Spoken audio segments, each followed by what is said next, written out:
sur le côté, où tu sais que même si la compo du Mali, c'est une compo à 5 def, tu sais que le Mali n'est pas une équipe qui va rester que derrière, c'est une équipe qui t'a mis de la pression dans ta moitié de terrain, c'est une équipe qui a mis de l'intensité, c'est une équipe qui t'a mis à mal au milieu de terrain, beaucoup d'intensité, Djeng t'a fait du mal, le bon vieux Doumbia t'a fait du mal, il y a de la qualité dans cette équipe malienne. Et pour les mettre à mal, il fallait ramener des petits joueurs techniques qui vont percuter parce que les défenseurs sont grands. Et quand tu vois que Brahim l'a fait, Brahim récupère un penalty. Regardez ce qu'il a fait, comment il a éteint Gassama sur le côté. Crochet, tacle, deuxième crochet, troisième crochet, main, penalty. Mais dans le jeu, offensivement, c'est compliqué. C'est compliqué. Et c'est ça le problème que rencontre le Maroc clairement aujourd'hui. C'est ça le problème. Et aujourd'hui, moi, je vois quand même un Mazraoui qui a fait le taf, un Mazraoui qui a été présent, qui a essayé de jouer offensivement encore une fois, qui a ramené du danger, qui lui a essayé de porter le ballon et de jouer en combinaison. Tu vois que Brahim essayait de le faire avec Ounahi, pareil. Des petites combinaisons comme ça. Mazraoui, Ounahi, Brahim resserre Ounahi dans la surface. Tu l'as vu que quand c'est eux qui avaient le ballon. Et c'est pas normal.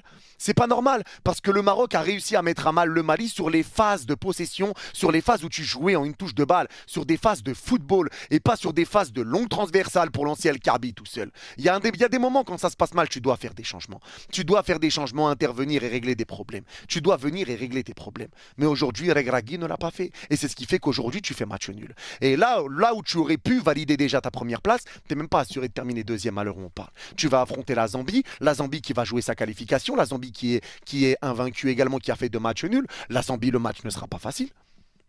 Il sera pas facile ce match contre la Zambie. Tu aurais pu te mettre à l'abri. Et résultat, tu repars avec des interrogations. Et tu repars avec des choix que tu n'auras pas osé faire. Et donc toujours des interrogations. Parce que El Yamik, encore une fois, défensivement, c'est pas possible. C'est pas possible. Tu l'as déjà vu sur le premier match, sur l'occasion justement des Maliens, avec le crochet là, sur le premier match pardon, contre les Comores, le crochet de l'attaquant comorien, c'est lui qui se fait totalement éteindre l'arrêt de Bounou. Aujourd'hui, c'est lui qui donne le penalty. Aujourd'hui, il a été à la ramasse sur certaines phases.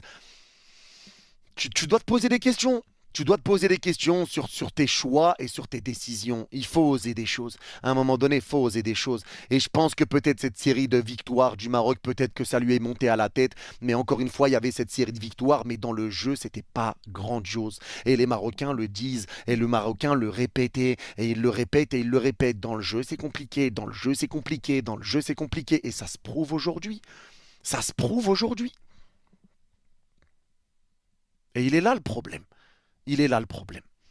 Il fallait essayer quelque chose défensivement, essayer d'autres choses. Et ce qui est important à dire aussi, c'est que quand même, tu vois 2 fois la même chose. Contre les Comores, tu ouvres le score. Juste après l'ouverture du score, les Comores essayent de ressortir parce qu'ils